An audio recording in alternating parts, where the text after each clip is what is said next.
So hello everyone. इस session के अंदर हम एक बहुत इंपॉर्टेंट टॉपिक पर डिस्कशन करेंगे and this is basically based on जो यूपीएससी का नोटिफिकेशन है। नोटिफिकेशन ये पहले भी आ चुका है कई बार, और इसमें ना कुछ जो कॉपी इवेलुएशन होते हैं उससे रिलेटेड कुछ पॉइंट्स पर डिस्कशन है और बहुत क्लैरिटी के साथ क्या प्रश्न है और क्या इसका उत्तर है वो दे रखा है। तो इसको जानना आपके लिए काफ़ी ज़रूरी हो जाता है, तो इसको एक एक करके एक एक पॉइंट्स जो है उनको डिस्कस करते हैं। देखो, पहला है कि आफ्टर द रिटन एग्जामिनेशन, जब रिटन एग्जामिनेशन आपका आता है, किस क्राइटेरिया के बेसिस में जो आंसर बुकलेट्स हैं इवेलुएशन के लिए सेंड की जाती हैं। क्या ये रोल नंबर के बेसिस पे है या it is based on the centre of examination, मतलब जो सेंटर वाइज कॉपीज़ दी जाती हैं। That is will a particular examination या सेट ऑफ एग्जामिनर्स लाइक, जैसे फॉर एग्जांपल सेंटर्स हैं तो वो सेंटर की कॉपीज़ क्या कुछ सर्टन जो एग्ज़ामिनर्स हैं उनको सेंड की जाती है, या कुछ रोल नंबर वाइज कॉपीज़ जो हैं वो एलोकेट एग्ज़ामिनर्स को की जाती हैं। तो इसका जो उत्तर दिया गया है कि जो बुक्स होती हैं, मतलब जो बुकलेट्स होती हैं आपकी यूपीएससी की, जो आप आंसर बुकलेट होती हैं, उसको मिक्स किया जाता है। लाइक अलग अलग सेंटर से आती है, उसके बाद उनको मिक्स किया जाता है और मिक्सिंग प्रॉपर तरीके से की जाती है before sending for the evaluation. Evaluation से पहले ये किया जाता है। कंप्यूटर बेस्ड फिर रैंडमाइजेशन किया जाता है। रैंडमनेस से जितनी भी कॉपीज़ हैं उनको एक कोड के माध्यम से नंबरिंग की जाती है और फिर कॉपीज़ को सेंड किया जाता है। किसी को कुछ पता नहीं होता है कि ये कॉपी इस सेंटर से आई है, इसका ये नंबर है और ये इस एग्ज़ामिनर के पास चलेगी। Even the examiner is not aware कि ये कॉपी किसकी है और ये किस सेंटर से आई, क्योंकि उसको रैंडमनाइज्ड तरीके से, बहुत रैंडम तरीके से एक कंप्यूटर बेस्ड कोडिंग जो है वो की जाती है। तो एक चीज़ तो ये ट्रस्ट आपके अंदर बिल्ड होना चाहिए। ऐसा नहीं कि कोई भी कॉपी इस सेंटर की इस एग्जामिनर को जा रही है, ये रोल नंबर यहाँ से यहाँ तक की कॉपी इस एग्जामिनर के पास जा रही है। तो ये ट्रस्ट आपके माइंड के अंदर होना चाहिए कि कॉपीज़ को प्रॉपर तरीके से मिक्सिंग की जाती है और फिर उसको एक कंप्यूटर बेस्ड रैंडम तरीके से फिर उनको कोडिंग की जाती है और फिर कॉपीज़ फर्दर आपकी दी जाती हैं। क्या जो आंसर बुक्स हैं वो सेग्रीगेट की जाती है based on the community of the candidate? ये भी नहीं है। ये बहुत इंपॉर्टेंट है। मतलब ये किसी भी स्टेज के अंदर ऐसा कुछ भी नहीं किया जाता है। ठीक है, this is not done at any stage of the evolution process. दूसरा, is it likely that many evaluated performance suffer because many answer books were evaluated by strict. ये बहुत इंपॉर्टेंट है। कई बार क्या होता है कि हम ये सोचते हैं कि हमारी कॉपी कोई स्ट्रिक्ट एग्जामिनर ने चेक की है, हमें कम नंबर मिलेगा। देखो, पॉसिबिलिटी बहुत ह्यूज होती है, क्योंकि जो भी वो चेक करते हैं उनके लिए certain criteria, I think 7 to 8 years का एक्सपीरियंस होता है, और फिर वो एसोसिएट प्रोफेसर या प्रोफेसर के रूप में जो होते हैं वो कॉपीज़ का इवेलुएशन आपका करते हैं।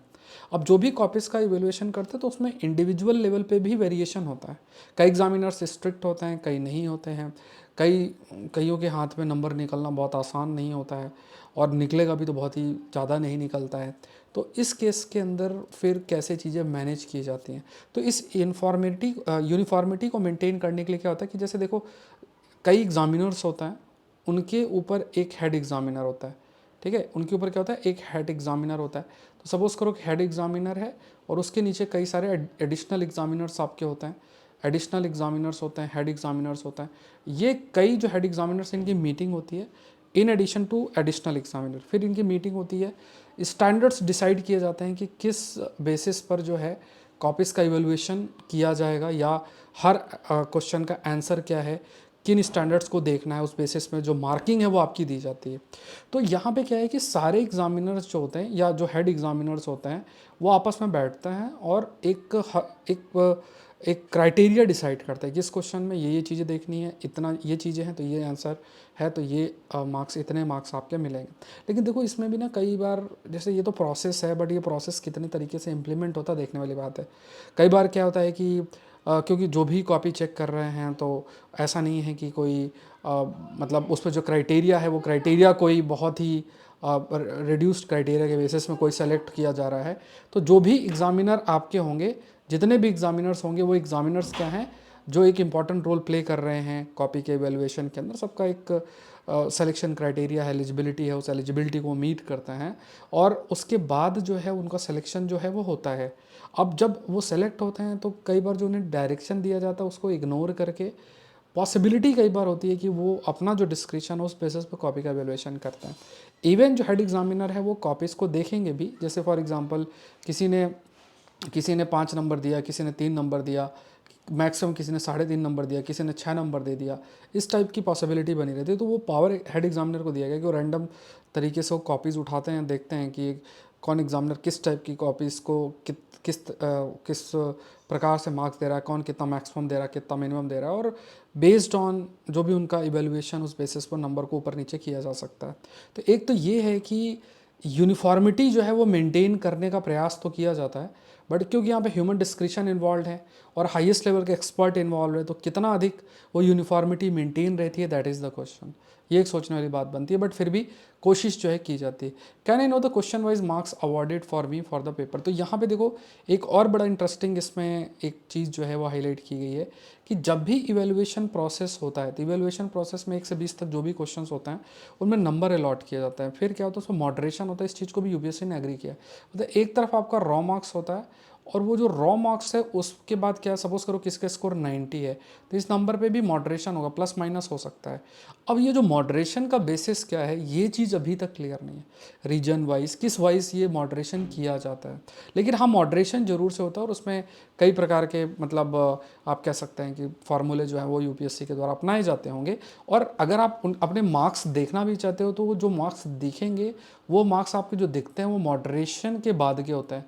उससे पहले के रॉ मार्क्स अगर आप देखना चाहोगे तो रॉ मार्क्स जो है वो आपको देखने को नहीं मिलेंगे। ये चीज़ बहुत क्लियरली हाईलाइट आपकी की गई। तो ये चीज़ थोड़ा सा आपके माइंड के अंदर होना चाहिए। Again this is a very important part कि कभी भी जो क्वेश्चन वाइज आपको मार्क्स एग्जैक्ट दिए गए हैं वो एग्जैक्ट नहीं होते हैं, उसमें नंबर को मॉडरेट किया जाता है। ये यूपीएससी ने साफ साफ अपने नोटिफिकेशन में भी हाईलाइट किया गया है। जहाँ पे जरूरत पड़ती है मॉडरेशन इज़ अप्लाइड और बेस्ड ऑन द जो मॉडरेट मार्क्स होते हैं, नॉट रॉ मार्क्स, जो मेरिट लिस्ट हो वो प्रिपेयर की जाती है।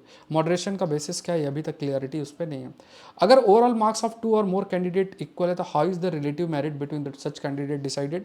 तो यहाँ पे टाई ब्रेकिंग प्रिंसिपल फॉलो किया जाता है। उसमें कई क्राइटेरियाज होते हैं, कुछ सब्जेक्ट्स के मार्क्स को देखा जाता है, एज देखा जाता है, बहुत सारे उसमें मतलब उन्होंने ओवरऑल एक क्राइटेरिया बना रखा है कि अगर ऐसा टाई होता है तो किस बेसिस में किसको वरीयता दी जाएगी, ये डिफाइंड है।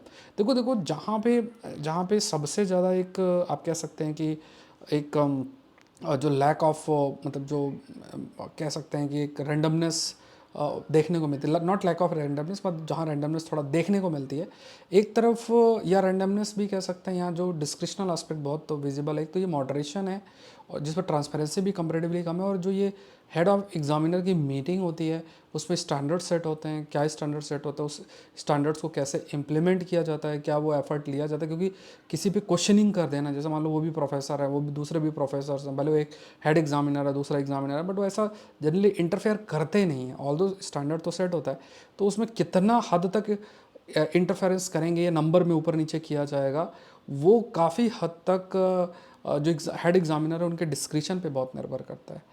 तो ये एक चीज़ है। ऑल तो जब भी इवेल्युएशन किया जाएगा उस इवेल्युएशन के अंदर ये चीज़ ज़रूर से देखी जाती है। एक जो चीज़ देखी जाती है, जैसे मान लो एक सेट ऑफ कॉपीज़ है, उसको कोई एग्जामिनर चेक कर रहा है और उनका एवरेज बहुत ही कम आ रहा है, तो फिर उसको ज़रूर से देखा जाता है। ये ज़रूर से जो है एक पॉइंट है जो कि देखा जाता है। अगर आप सिविल सर्विस की तैयारी कर रहे हैं, अनअकैडमी से नहीं जुड़े हैं, तो ज़रूर से जुड़ें। और आप जीएस प्लस ऑप्शनल दोनों को आप कंप्लीट कर सकते हैं।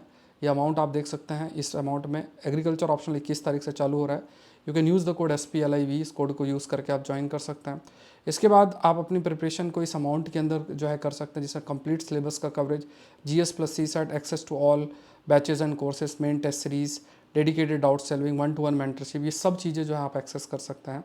ठीक है, तो ये जब भी आप जुड़ते हैं तो यहाँ पे देखो ये जो मॉडल है नेटफ्लिक्स टाइप मॉडल होता है अनअकैडमी का, तो उसमें आप सारे एजुकेटर के सारे कोर्सेस एक्सेस कर सकते हैं। ऐसा नहीं है कि उसमें आप एक कोर्स या 2 कोर्स एक्सेस करेंगे, सारे कोर्सेस एक्सेस कर सकते हैं, including my current affairs, science, technology, agriculture optional. अगर आप ऑप्शनल भी लेते हैं अपने सब्सक्रिप्शन में तो भी एक्सेस कर सकते हैं। तो ऑफर बहुत अल्टीमेट है और कोड याद रखना, दैट इज़ SPLIV। ऑप्शनल अगर जुड़ना है तो ये ऑप्शनल के लिए आपको ये जो है ध्यान रखना है। ठीक है, तो आई होप ये सेशन आपके लिए हेल्पफुल रहा होगा। मिलता है नेक्स्ट सेशन में। Thank you everyone, thank you.